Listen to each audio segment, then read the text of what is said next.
তো আমরা এখন যাচ্ছি হচ্ছে তারেং, যেটা আলুটিলার একটু পরে, অর্থাৎ আলুটিলাই আর কি তারেংটা। আর একটু আগে বৃষ্টি আসছিল, এখন বৃষ্টি থেমে যাওয়ার পরে হচ্ছে এই যে আলুটিলাই পুরা কুয়াশায় ঢেকে গেছে পুরো রাস্তাটা।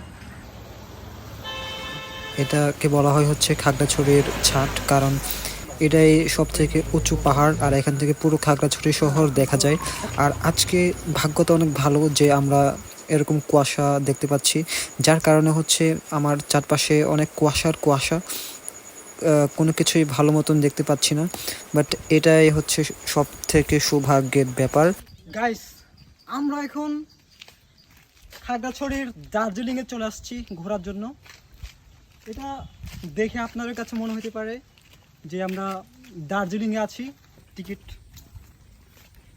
এখানে স্থানীয় কোনো কাজ হবে না, এখানে টিকিট নিতে হবে।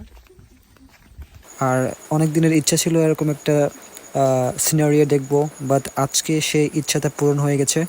এখন আমরা যাচ্ছি তারেং, আর দেখতে পাচ্ছেন আমার চারপাশে এই যে আমার সামনে পেছনে অনেক কুয়াশা, দেখতে অনেক সুন্দর লাগছে। আর মনে হচ্ছে যেন কোনো শীতকাল বা দার্জিলিং টাইপের এরকম জায়গায় চলে আসছি। আর তারেং যেহেতু যাচ্ছি, ইচ্ছা ছিল যে তারেং থেকে পুরো শহরটা দেখবো, বাট এই যে কুয়াশার জন্য পুরো শহরটা দেখতে পাচ্ছিলাম না। বাট অনেক ভালো লাগছিল, কারণ অনেক রিফ্রেশড একটা ভাইব পাচ্ছিলাম।